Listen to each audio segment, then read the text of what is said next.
So what happens that, your equity is being traded onto the stock exchange, but always, the promoter of the equity, the promoter of the company who has issued equity instrument into the market, which is some sort of currency, but the promoter of the company are more stronger than or more powerful than the Reserve Bank of India governor, because nowhere in their equity they promise to pay the bearer the amount of money they have raised to give them. They never promise. But at the same time, if the price of the share goes up, is the promoter who gets the benefit, and the shareholders get the benefit. But still in the initial stage, the shareholders are hold 25% and they are lot in numbers, but it's the promoter who holds 75%, and that's why they get the maximum benefit out of that. So always, and if the value goes down, you never see any shareholder going to their office and demanding the rest of the money. So I think that, this equity gives a lot of strength in the hands of the promoters of the SME as well as the large company and other people. Okay, so that, without any liability, keep on doing business. You don't have to pay return the money which you have raised to the equity, and at the same time you don't have to pay interest on the funds that you have raised. So it gives a lot of powers, gives a lot of bandwidth to the promoters to keep on growing their business. The seventh benefit that promoters get is that their equity becomes collateral. Say after 5 years, 7 years, 10 years, if they don't have a property to collateralize it for raising debt funds, they can use this equity as collateral and, and raise funds. So you can place your equity also. You can, any point of time, you go to the these promoters can go to the banks, they can go to the NBFC, place their shares and raise funds. I have seen in many companies, many listed companies, where the promoters have placed their shares with the banks and NBFC, and they have raised funds. They are not diluting their equity further.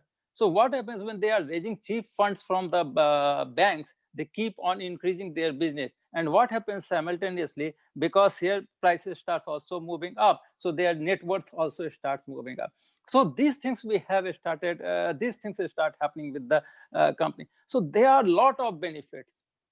So I always tell, whenever I tell the meet to the SME promoters, I always tell them that, there is no other instrument which has been, ever invented by the human being, which has given so much benefits in their hands, especially the promoters of the business, promoters of the company. And this has happened. If you see the history of BSE, we are 146 years old organization, established in the year 80, this is our 146th year. We were established in 1875. That is a formal way to look into the business of BSE. But if you see informal, then we are more than 220 years old, whereby, the people, the broking community in Bombay keep on doing a lot of trading in equity. And we were the one who have created the equity culture in India. Though we have got very less number of companies listed onto the stock exchange, it's only 4,800 company, but it has created a market capitalization of $1.6 trillion, which is quite high. If you see India GDP, it is somewhere around 2.2 to 2.5 trillion dollars, whereas stock exchange itself market capitalization is 1.6 to 1.7 trillion dollar market capitalization, and it has all possibilities to go up, because more and more companies, if keep on getting listed on the stock exchange, the market capitalization will keep on going up, and it will, it will keep on, helping the country in the growth path. So this is what, the benefits that the promoters can enjoy by getting their company listed. I always tell, and let me tell you, in India, unfortunately, we have got a large number, though we have got, 60 million MSME, but 90% of them are, 90% of them are macro company, very small company, 1 crore turnover or 50 lakh turnover, like that. But if you see 10% of the company, still it comes to somewhere around 60 lakh companies are there which are eligible to get listed onto the stock exchange. But very unfortunately, in India, we don't have much of the equity culture. When I go and explain to the promoters don't come forward. They are very hesitant to get their companies listed onto the stock exchange, and this is one of the biggest reason for their downfall. I think they must come, they understand. And I always keep on quoting Mahabharata, whereby we say that in Mahabharata, there were two characters. Both of them, their name start with A. And, for one, their guru was, his guru was, God Krishna, or you can say God Vishnu. And for another, the guru was Lord Shiva. Okay, and both were very, very skillful, great warriors, and they can do anything. But unfortunately, one died at very early age, whereas the other lived for long. Now, these two guys were, one was Abhimanyu and another was Arjun. But what was the difference between Abhimanyu and Arjun? The difference was that Abhimanyu know how to break the Chakravyuh, but he was not knowing how to come out of the Chakravyuh. Whereas Arjun knows how to enter the Chakravyuh and how to come out of the Chakravyuh. Now, what happens? Those promoters who never uses equity to grow their business are like Abhimanyu. They have entered into the business which is more like a Chakravyuh. Okay, it's much more like Chakravyuh. Business is never an easy job. But they enter into the business which is a Chakravyuh. Okay, either they die inside or they remain in that loop, in that Chakravyuh forever. And they always remain in lots of pressure. Though they are so much skillful, they are as skilled as those likes of Dhirubhai Ambani or Narayan Murthy or Ajim Premji or many other people. But it's very unfortunate that they are not using the equity for their growth, and that's why more or less they die. But understand the promoter like Dhirubhai Ambani or Narayan Murthy or Ajim Premji, who has worked like Arjun. Okay, who knows how. Excuse me, can you please put your mobile on mute?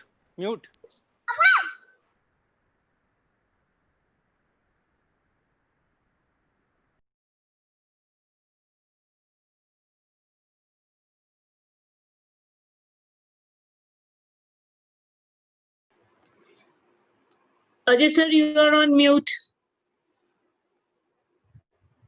Everyone, it's okay. Hello. Yes, sir, it's fine, sir.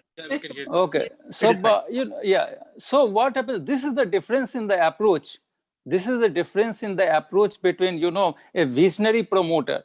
Both are skillful, but the approach, the attitude, the vision, create a huge difference between the two, and therefore one succumbs and the other keep on being in the growth trajectory. So that's the difference between this type of promoters. And always understand those things which you can't see create the maximum valuation. Equity you can't.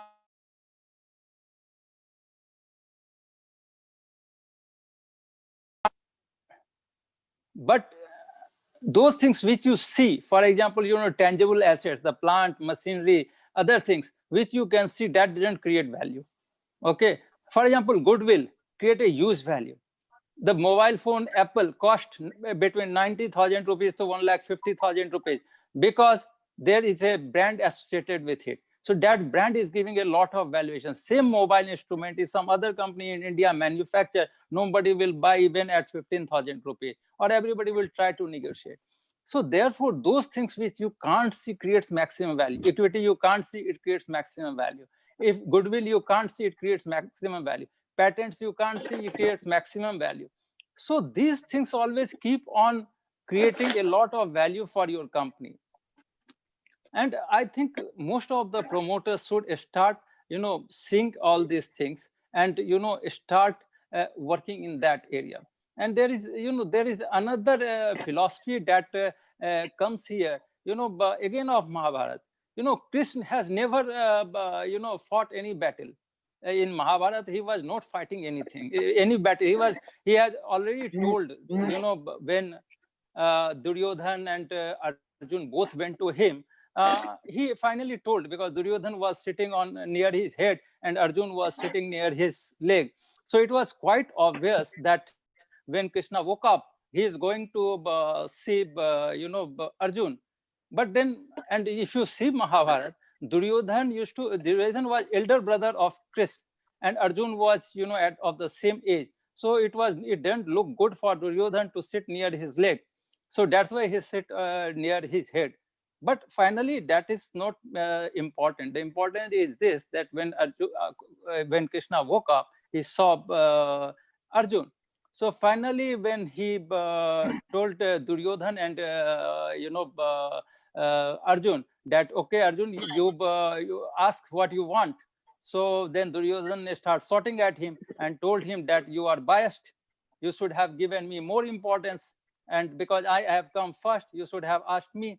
So Krishna was knowing that Duryodhan is not a visionary businessman, whereas Arjun is a visionary businessman. So he has given the opportunity to Duryodhan that, okay, you can ask me, but let me give you one option. See, anyhow, you both are my brothers. I am not going to fight in this battle. Okay. But I am giving you an option. I have got so many, army, and, it's a big army. Okay. And you have the option. Either you can choose my army or you can choose me. What you want? I will not fight, but these guys are going to fight. So what you want? So Duryodhan said that, was anyhow, this guy talks a lot. Okay. And why to take him? Better we choose an army, and at least so they will fight, and I will have a big army. So he had chosen, he told him that, okay, I don't want you, I want this army. Then the same option was given to Arjun. Arjun said that, no, Krishna, I only want you. If you are with me, well and good. And Duryodhan got very happy. But finally, who won that battle? Who won that war? It was only Pandava. And the biggest factor for that win was Krishna. So Krishna is that intangible asset that will help you to win that war. And Krishna is nothing but equity. Equity plays the most important role in the growth of any company. You name any large corporates in India or abroad. What is the common factor? There is only one common factor, that all of them are listed. And that's why we always tell that the companies must get listed. Of course, earlier we used to allow even small corporates or mid-sized corporates to get listed onto the stock exchange. But in the capital market, we being the regulator have to be very careful. We have seen that some unforeseen circumstances has happened, whereby some promoters have come with the wrong intention, with the help of some operators, has siphoned off the money from the capital market. They diverted it and they run away with the money. So we have tightened our guidelines. We have made it more stricter, so that not every promoter can come and get listed onto the stock exchange. And that was a reason that there were a lot of hue and cry from the MSME fraternity that you should also create a platform where the rules, guidelines, post-listing compliances should be very simple, so that we can also get listed. So we have allowed that. And finally, it has taken off.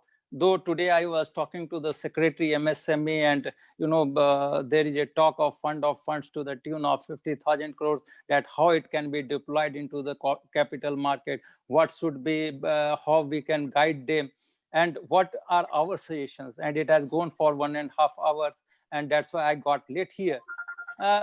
I always felt that there is a lot of scope that through equity funding we can grow this country. We can take it from $2.2 trillion market capitalization to $10 trillion market capitalization, and therefore equity funding is very much required into this market.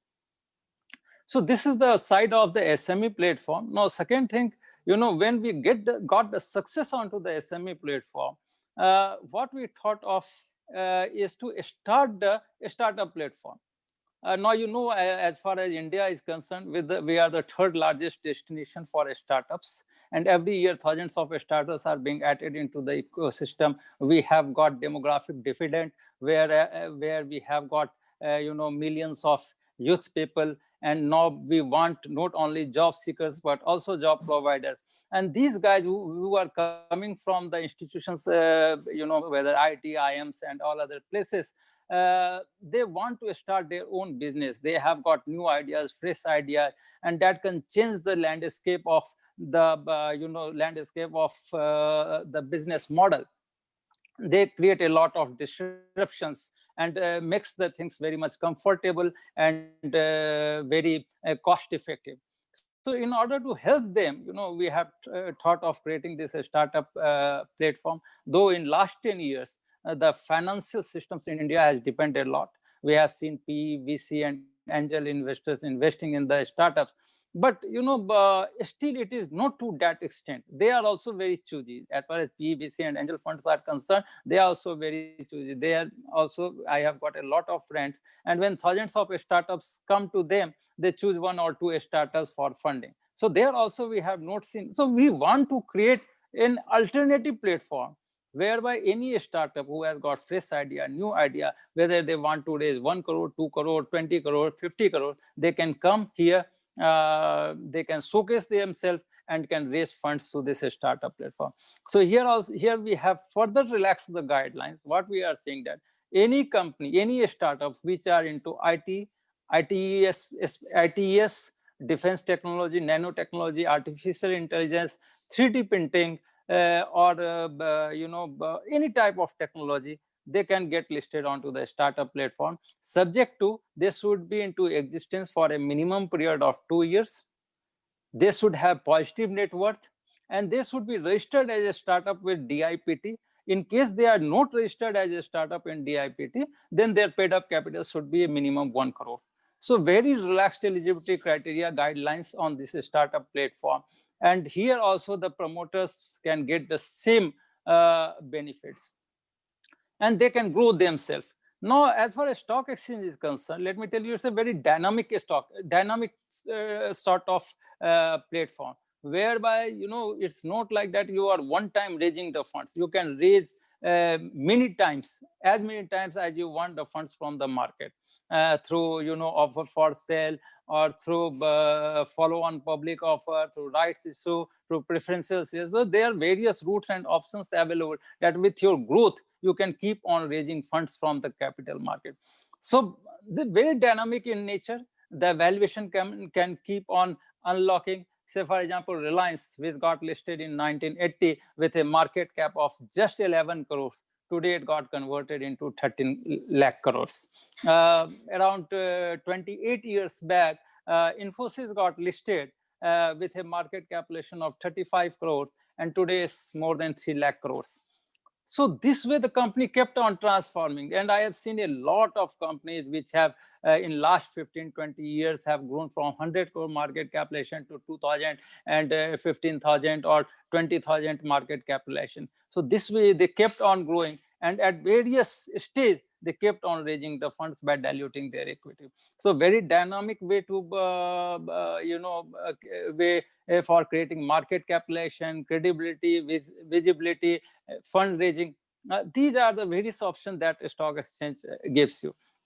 On the SME platform and both on the startup platform, we have given another option that in a very seamless way, that the SME company, after completing 2 years, and both the startup company, after completing 2 years on their respective platform, if their paid up capital crosses 10 crores and market capitalization crosses 25 crores, they have the option to migrate onto the main board of the stock exchange. And in case their paid up capital crosses 25 crores, then they have to compulsory migrate onto the main board.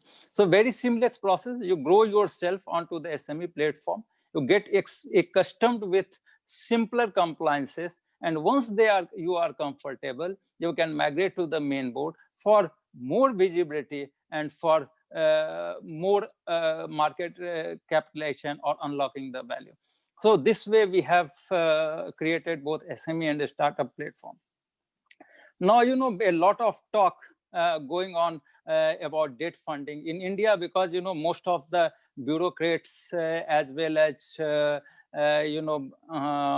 SMEs or even some large corporates don't understand equity funding, and they get scared about listing. So their focus has been more towards, debt funding.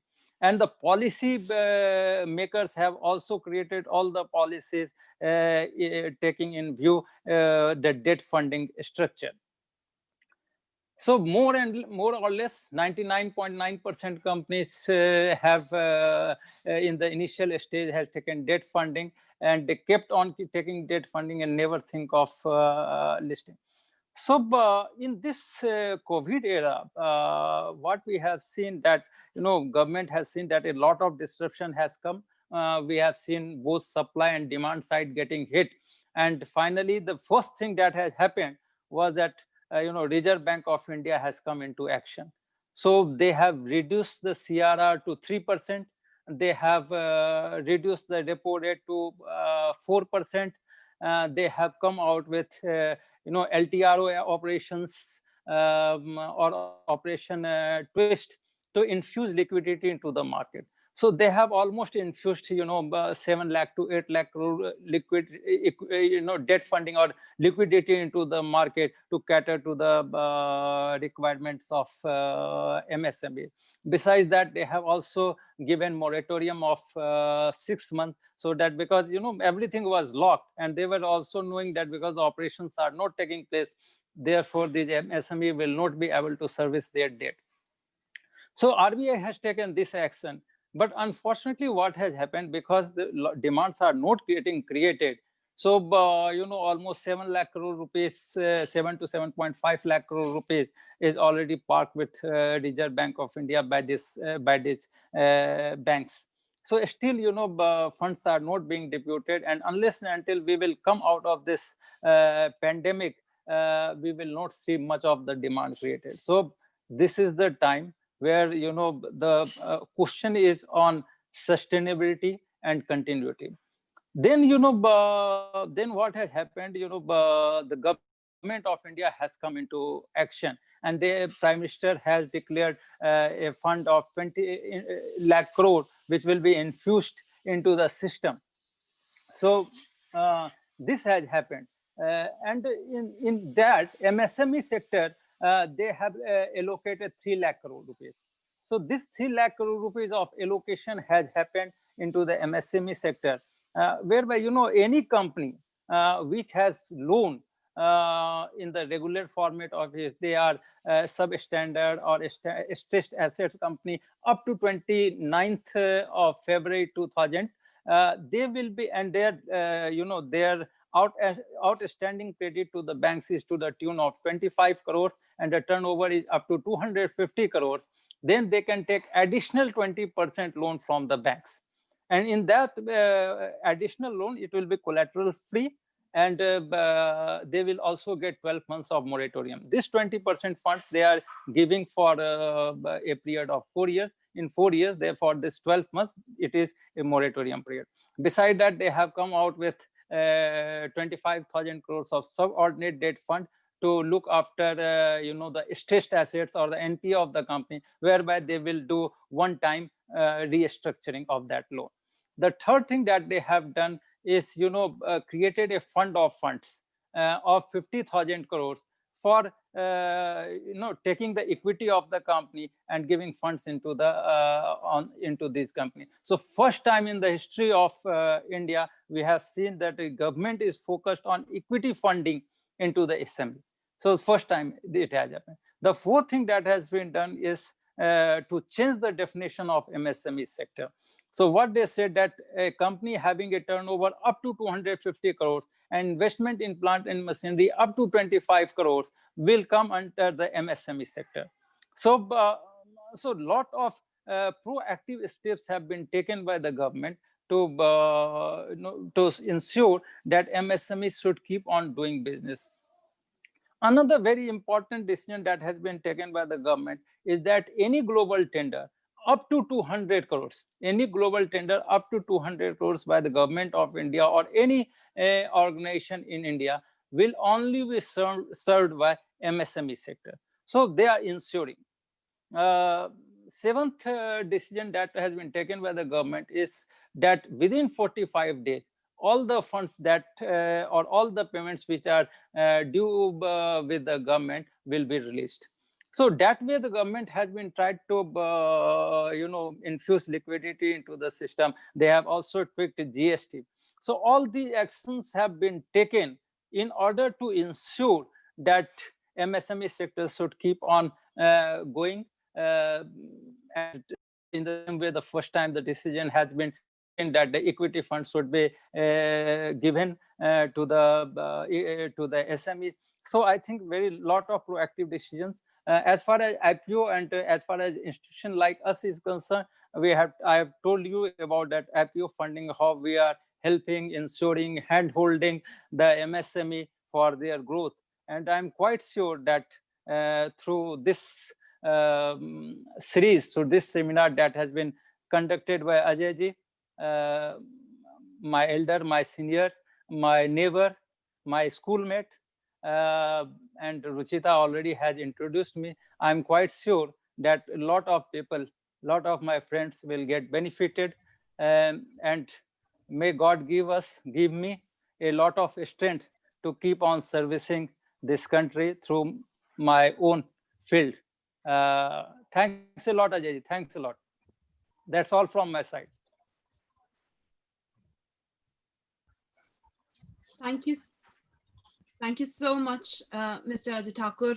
It was a really, really informative presentation by Mr. Ajay Thakur. I think all of us would agree that he's very simply made us understand the importance of and using and the beautiful. I really enjoyed, when he used examples from Mahabharata to emphasize the importance of equity. And I was like literally hooked on, and I'm sure all of the other attendees were too. But it was very, very important, very simply put out there by Mr. Ajay Thakur that it's really important for us to support our local industry, and the way we can do that, and the benefits of the local, the SME sector to list and on the IPO platform. It was really, really simply put. And it was also very reassuring to know that the government have introduced so many incentives to protect the SME sector too. So beautiful presentation. Once again, I would like to thank Mr. Ajay Thakur for taking out his precious time and make this presentation possible for the BCI platform. And again, I would also like to thank all the board of directors of BCI for making this evening a success.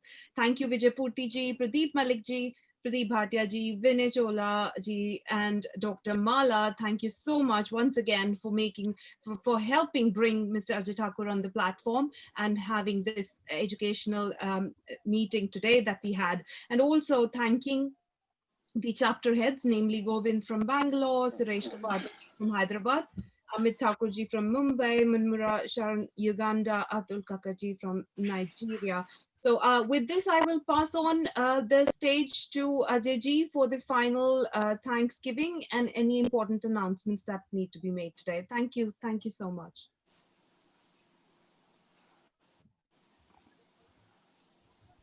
Ajay ji?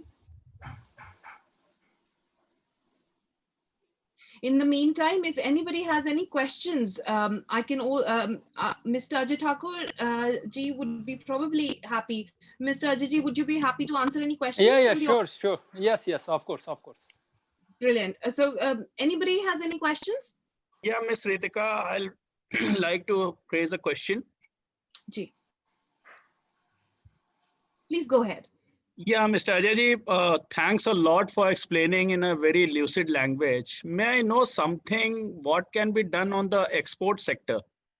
Like India exports is basically based on the trading companies, and the trading companies, they don't have the equity component in their balance sheet. Most of the thing is debts. So how the government can support the export trading companies or the import trading companies? There are various issues. India have been always lacking in the export side. We are not a very export-oriented country. We are more into domestic consumption Okay, and we have been at some time we have been facing competition from USA. We have been facing competition from China.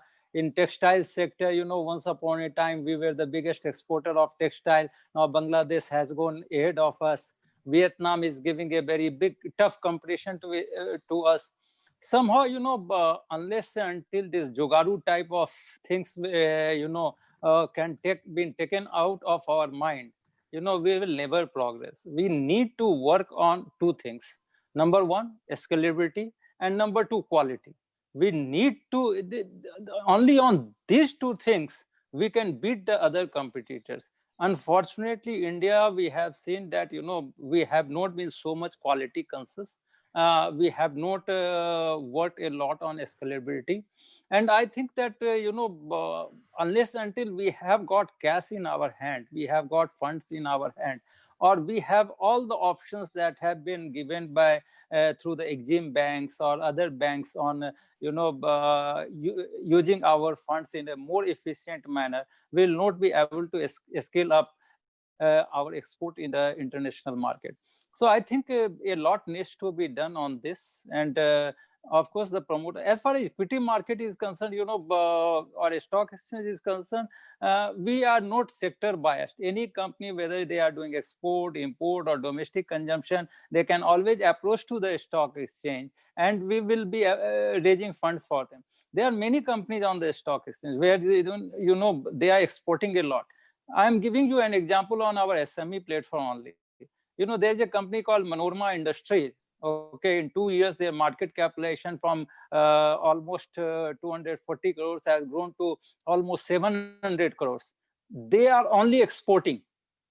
Okay, and their export is going up every year. So they have raised almost 60 crores from the capital market. And now we are seeing, big growth in their company.